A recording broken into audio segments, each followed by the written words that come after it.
They put me inside a car with a hood over my head and took me to the criminal tribunal. And there, I received my death sentence. They poured petrol all over my body.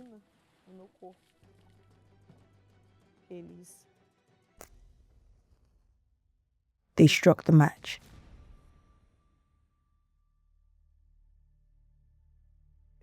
I had always been a very empty person. I was always looking for happiness, trying to achieve things to fill the emptiness inside me. I had the best job, but even so, I was empty inside. And then I thought, right, I'll get married. I'll be happy. I'll feel fulfilled.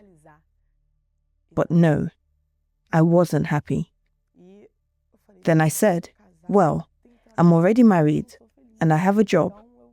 And if I'm still not happy, then I'll become a mother. And then I got pregnant for the first time. That's when the profound depression truly began. That's when I started drinking heavily, when I started getting involved with drugs to try to fill that hole that existed within me. At that time, every party I went to, I drank so much that I sometimes collapsed. And one day, we went to a community, and in that community, I met people from the criminal world, where they offered me some extra work. And in that moment, I accepted, because I thought maybe my happiness was there, and I got involved. I started getting involved with the criminal world. Did your husband come from the same environment, or he didn't accept your behavior? He didn't accept it. He spoke to me. He advised me. He even tried for a while to fight for me. But eventually he got tired. He got tired. He always said to me, "What do I need to do for you to be happy?" Many times when I was alone in my bedroom, I would say, I don't deserve this life because I had everything anyone could wish for, but I was bleeding inside. My soul, it bled, it groaned on the inside. I remember it as if it were today. There was a party I went to. At this party, I drank a lot, because that day I said, I've got nothing left to lose. I remember leaving that party after an argument I'd had, and I walked out saying, that's it, enough. If not even here, where I felt recognized, where people acknowledge what I did, if not even here I feel like someone, then it's over. I don't want to live anymore. I don't want this life. I walked across a pedestrian bridge. I remember looking down at the road, and when I went to throw myself off, I couldn't. It felt like something was blocking me, not letting me jump. My body leaned forward, but I couldn't throw myself. Then I got off the bridge, and I thought, not even this I'm good for, God. Not even for this. When I got off the bridge, a black car stopped, and several men got out. They shoved me into the car and put a black hood over my head, and then they took me to the criminal tribunal. Why did they take you there? Because of a fight I'd had at the party, where I argued with one of the leaders. So when they took me to the criminal tribunal, the sentence had already been decided. One of them came and said, "Today, you're going to die." They placed several tires around me. They poured petrol all over my body, soaking me completely.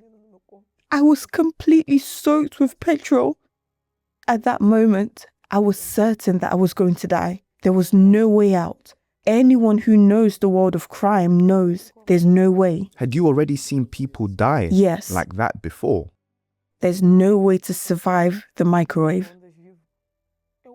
Completely drenched in petrol, I looked up and only one word came out of my mouth: forgiveness. Why did you ask for forgiveness? because I was aware of the wrong things I had done. I was born in the church. I knew the right path. I just didn't want it. At that very moment, without my knowing, my mother was on her knees praying for me, praying for my life. I knew she was living a very different life, but I didn't know everything she was going through. I already made vows, always prayed, but I saw no solution.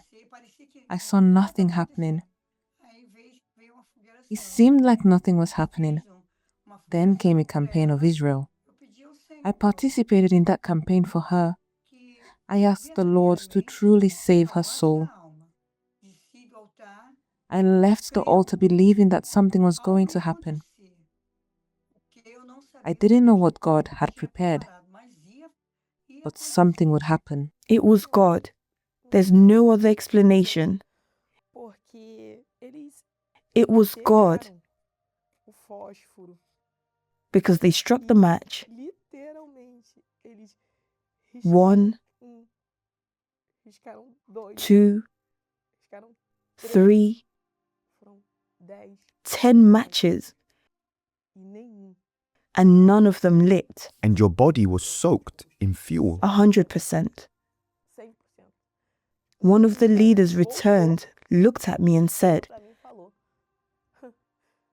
"The one up there has something very strong for you. Today is not your day to die. Go." They removed the tires, beat me, assaulted me to the point that I had various hematomas. They dislocated my jaw. When they finally let me go, I was completely covered in blood. I went home. When I arrived home, my husband looked at me and said, "Was this what you replaced me with?" Then he left. I went to my mother's house. My mother helped me. She bathed me. After I spoke and cried, she said, "Right, now let's go to the Universal Church." When I arrived at the church, I began to speak to God. I didn't even know how to pray anymore. I didn't know what to say, but I said, "My God, if you believe there is still a way for me, show me. There's nothing left, only this scrap of a life, this scrap of a person here."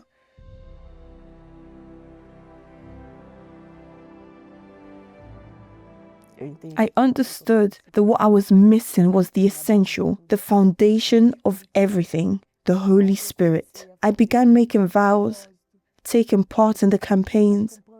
I was delivered, baptized in water. I remember that there came a campaign of Israel.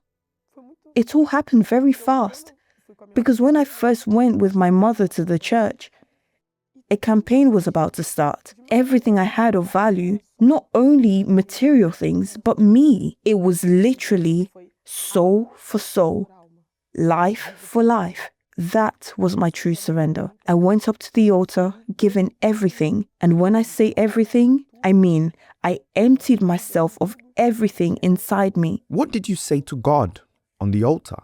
"Lord, this is all I have in my life.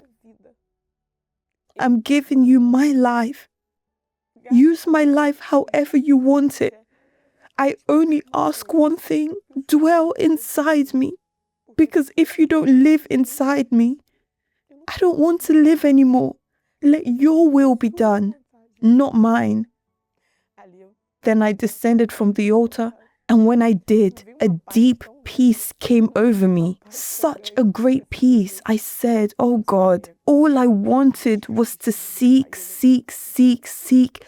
God." And I remember, as if it were today, I received the Holy Spirit.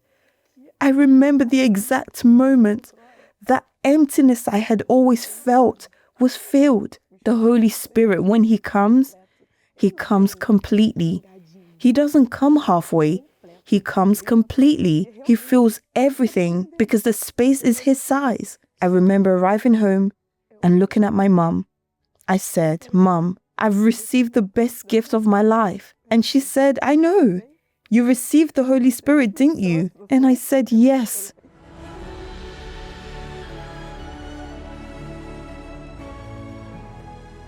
Two or 3 weeks later, my husband came to speak with me. And from that moment on, our marriage was rebuilt. My daughter doesn't just have a mother, she has a friend. It's a blessing. Today, my family, my granddaughter, my son-in-law, every prayer, every tear, every dawn spent on my knees was worth it. Never ever give up. Never. I never gave up. Today, the burden that used to feel heavy is no longer heavy. Today, the burden is light because God is with me.